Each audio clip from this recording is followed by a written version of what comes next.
Okay. Ready for action. Showtime. Hey guys, Andrew Tate here. In my previous Real Talk video, I covered the dangers of complacency and staying in your comfort zone. Now we're going to talk about the exact opposite of that. If you're at all acquainted with the self-help side of YouTube, I'm sure you've heard it 1,000,001 times before. Try new things. Take risks. Don't wait for change. Make change happen. The glove didn't fit. I know personally, I've listened to just about every motivational online video under the sun. More time than I've actually spent being motivated. So if this subject is so commonplace and promotes a seemingly positive message, why aren't more people motivated? Why isn't everybody on the grind? And why don't more people share the same mindset grind set. Just threw up in my mouth a little bit. Well, here's my steaming hot take. While the intentions behind quote-unquote hustle culture are almost always admirable and designed to incite discipline and self-improvement in other people, I think the approach employed in a lot of cases doesn't always resonate with the average person or is often misinterpreted. What a lot of people don't realize is that while it is easy to succumb to laziness and fit the description of an underachiever, I'm not denying that, it is possible to go too far on the other extreme as well. People who overwork themselves and leave no time for personal satisfaction often lead miserable and stress-ridden lives, all for the sake of avoiding the quote-unquote comfort zone. And I often speculate that the reason for this is because they consume way too much of the Rocky montage style of motivational media that's so easily accessible nowadays, and get the wrong idea about self-improvement. I like to map it out like this. When it comes to lifestyle choice, people fall into one of three zones. The first is the aforementioned comfort zone, where people forego their greater long-term ambitions in favor of taking the easy route. The people in this zone prefer to play it safe, hate taking risks, and often look back on their life with regret as a result. I know for me personally, I've been spending way too much time in this particular zone recently. Now, obviously, being in your comfort zone all the time is a bad thing, but everybody knows that. The second is the zone of optimized productivity, or the Goldilocks zone.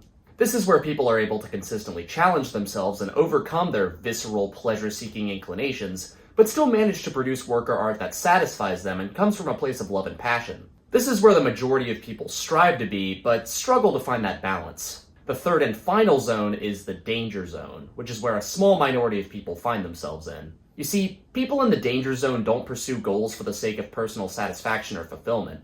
They simply work for the sake of working, and leave absolutely no time for themselves or the things they enjoy doing.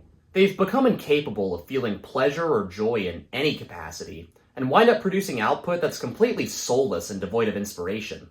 In other words, these people prefer the idea of quantity over quality. And personally, this just isn't the way you should be living your life. I mean, sure, you can be making 7 figures a year and produce over 10% of the nation's GDP, but if you're fucking miserable the whole time, then what's even the point? It wouldn't kill you to have fun every once in a while. The universe doesn't hang in the balance of you never taking a break. And that's the problem I have with a lot of these motivational YouTubers and other subscribers of the so-called hustle culture.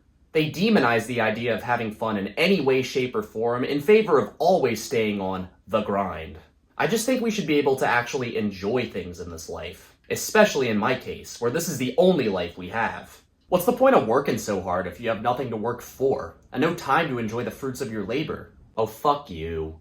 In most cases, giving up any and all pleasure in life isn't the end-all be-all solution that you were necessarily looking for. And if anything, the average person really doesn't need to change their lifestyle habits that much. I know plenty of people who have a perfectly healthy relationship with leisurely activities and are still well-adjusted and productive individuals. They just didn't have to throw away their phone or stop eating carbs to achieve their goals. So maybe the solution to the issue isn't necessarily complete and total abstinence, but rather moderation.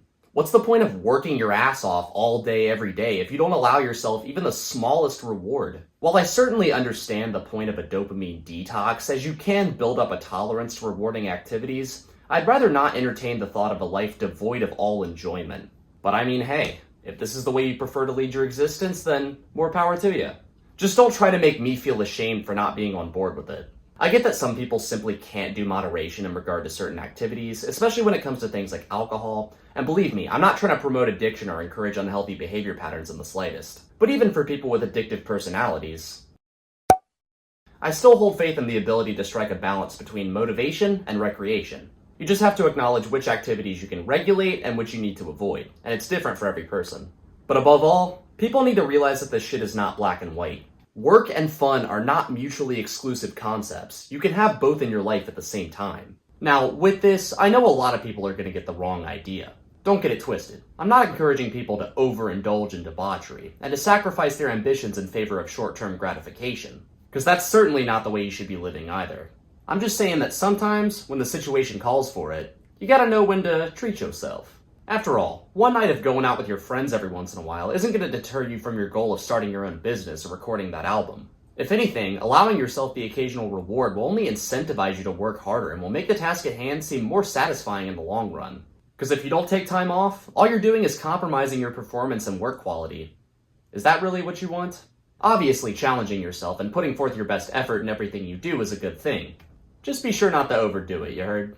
It may not be a good thing to underachieve, but winding up a workaholic isn't necessarily the way to go either. Find the middle ground. That's my best advice, because that's where optimal performance lies. If you want to kick bad habits and become a better version of yourself, you absolutely should, and I commend you for it. Hard work and self-improvement may be essential virtues, but you shouldn't have to feel ashamed for allowing yourself a bit of downtime every once in a while. Step outside your comfort zone, but don't give up all the things in life that make you happy. We're all here for a good time, and hopefully a long time. But hey, what do I know? I could stand to try a bit harder myself. Oh, brother, this guy stinks! For now, I leave you with this. Work hard, play hard, my friends.